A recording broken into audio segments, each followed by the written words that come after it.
নমস্কার, Ramakrishna TV YouTube চ্যানেলের পক্ষ থেকে সকল মা, বাবা, দাদু, দিদা, ঠাকুমা, ঠাকুর দাদাদের জানাই অনেক অনেক ভালোবাসা, প্রীতি ও আন্তরিক শুভেচ্ছা। সবাই ভালো আছেন, ভালো থাকবেন।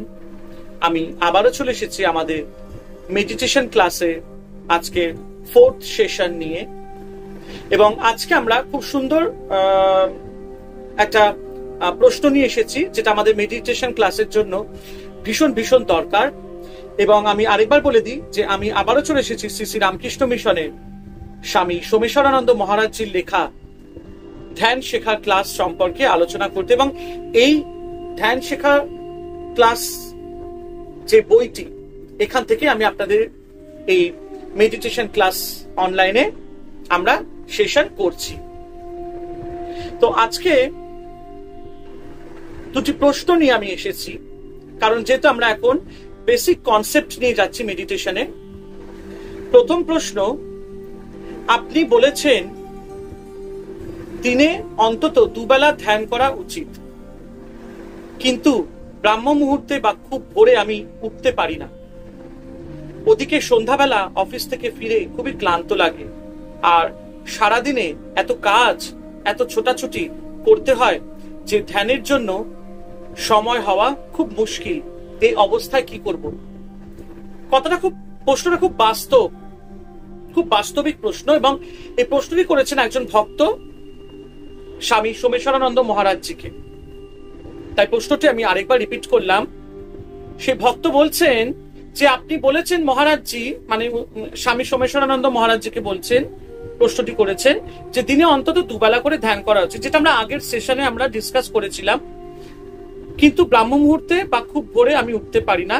ওদিকে সন্ধ্যাবেলা অফিস থেকে ফিরে খুব ক্লান্ত লাগে, আর সারাদিনে এত কাজ, এত ছোটাছুটি করতে হয় যে ধ্যানের জন্য সময় হওয়া বা সময় বার করা খুব মুশকিল হয়ে যাচ্ছে।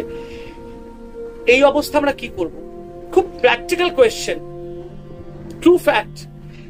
এই যে আমরা মেডিটেশন ক্লাসগুলো করছি, এই প্রশ্নটা অনেকের মধ্যেই থাকতে পারে, আসতে পারে। তো আজকে আমরা সেই প্রশ্নটা নিয়েই ডিসকাস করব। উত্তরে স্বামী সোমেশ্বরানন্দ মহারাজজি বলেছেন,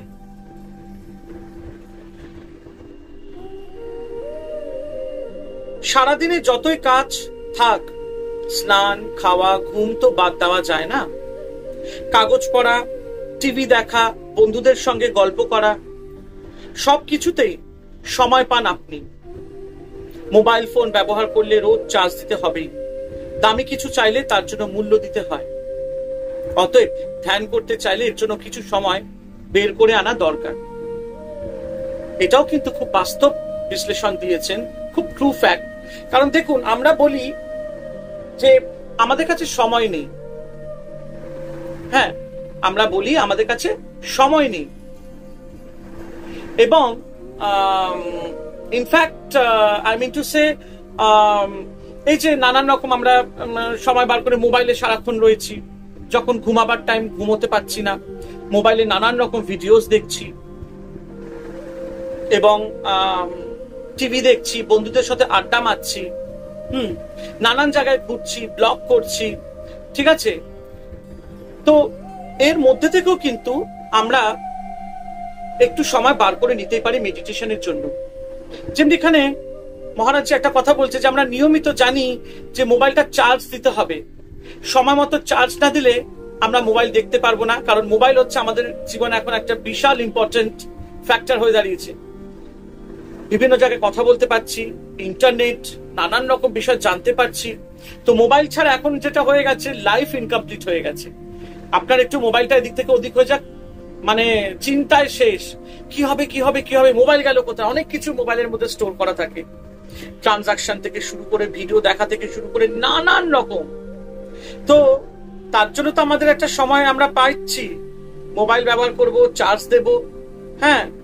তো কত কিছুর মধ্যে আমরা ব্যস্ত থাকি, কিন্তু তার মধ্যেও কিন্তু আমাদেরকে একটু সময় বার করতে হবে।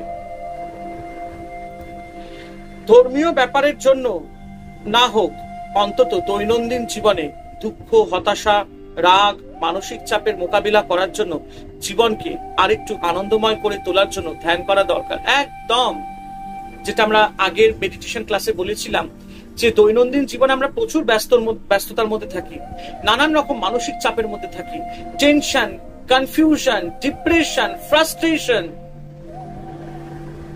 মেন্টাল প্রেশার, তারপরে অসুখ বিসুখ তো আছে, সারা জীবন আমরা এর মধ্যে দিয়ে জুঝে রয়েছি।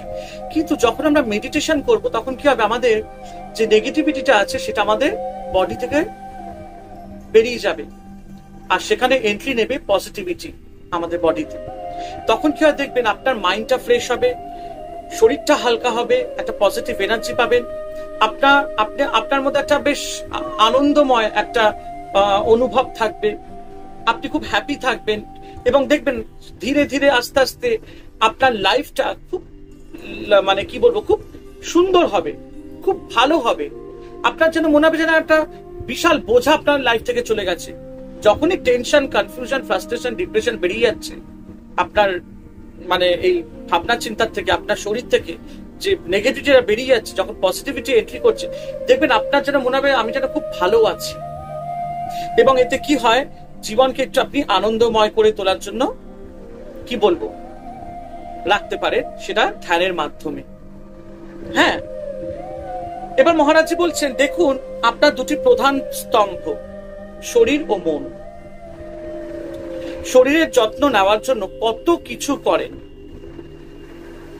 একে রোজ পরিষ্কার করেন, স্নান, ঠিক আছে, আমরা শরীরের যত্ন নেওয়ার জন্য কি কি করছি, রোজ স্নান করছি, রোজ পেট্রোল দিচ্ছি শরীরকে। পেট্রোলটা কি, শরীরের পেট্রোল কি, খাওয়া দাওয়া, জল খাচ্ছি, নানান রকম পছন্দ মতো খাওয়া দাওয়া, বিশ্রাম নিচ্ছি, সেটা হচ্ছে ঘুম। কিন্তু মনকে এমন অনাদর কেন?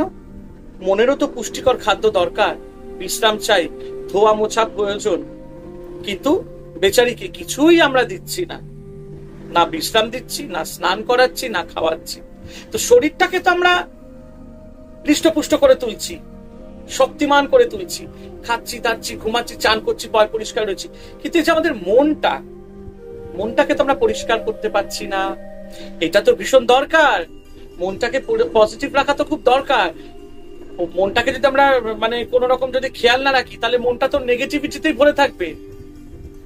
হ্যাঁ, তো তার জন্য তো একটু সময় দরকার।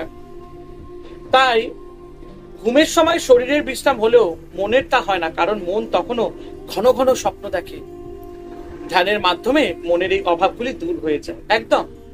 যখন আমি টেনশন করব, যখন আমার একটা মানে দেখবেন আমার ভীষণ ভয় হচ্ছে, এটা হবে, ওইটা হবে, এটা করলে কি হবে, ঘুমানোর পরেও সেগুলো নানান চিন্তার মধ্যে আমি ভাবতে থাকি, নানান রকম নেগেটিভ স্বপ্ন আমাদের আসে, সেগুলো দেখতে পাই।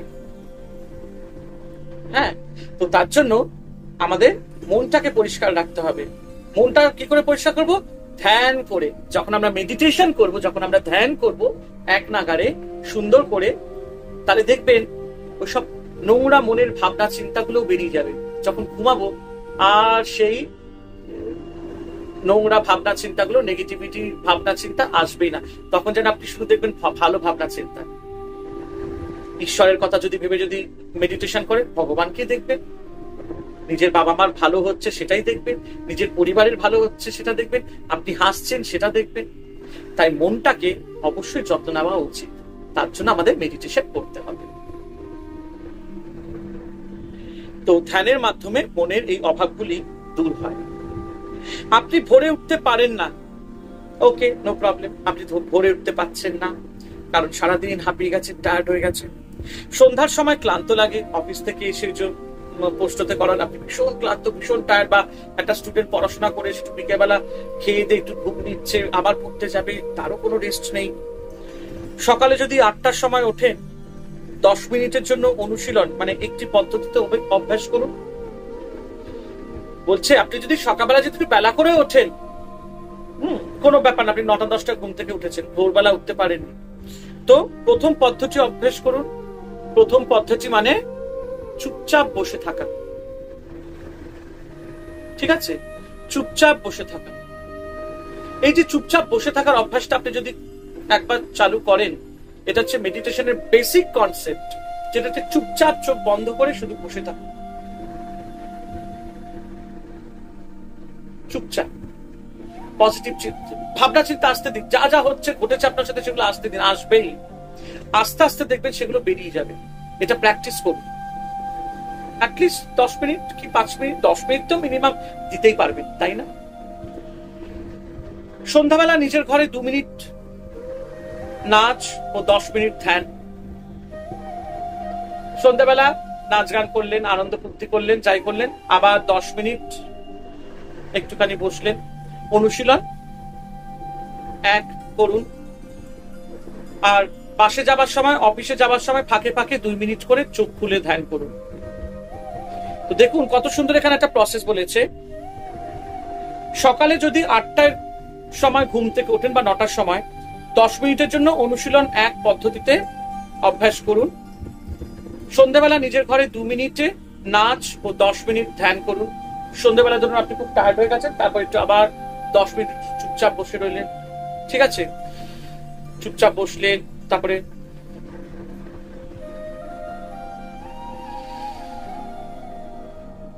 একটু নিঃশ্বাস 5 মিনিট 6 মিনিট চুপচাপ বসলেন, তারপরে আবার একটুখানি নিঃশ্বাস প্রশ্বাস, নিঃশ্বাস ফেললেন, নিঃশ্বাস নিলেন, ঠিক আছে? তারপরে আবার যদি বাসে বা অফিসে কোথাও যাচ্ছেন, ট্যাক্সিতে বা বাসে কোথাও আপনি চেপে ধরুন অফিস যাচ্ছেন বা স্কুলে যাচ্ছেন, তখনও চোখ খুলে একটুখানি বসে থাকুন চুপচাপ, কারোর সাথে কোনো কথা বলবেন না। মহারাজজি বলছেন আপনি যদি চোখ বন্ধ করেও করতে পারেন কোনো ব্যাপার না, অনেক সময় আবার হতেও পারে আপনি ঘুমিয়ে পড়েছেন, কোথা থেকে কোথায় চলে গেলেন, সেজন্য কোথাও যাচ্ছেন বাসে বা ট্রামে বা গাড়িতে, একটু চুপচাপ 5 থেকে 10 মিনিট চুপচাপ, শুধু চুপচাপ একটু পজিটিভ চিন্তা করুন। চোখ খুলে ধ্যান করা যায় যে কোনো পদ্ধতিতে, অভ্যাস করুন দিনে অন্তত 3 থেকে 4 বার।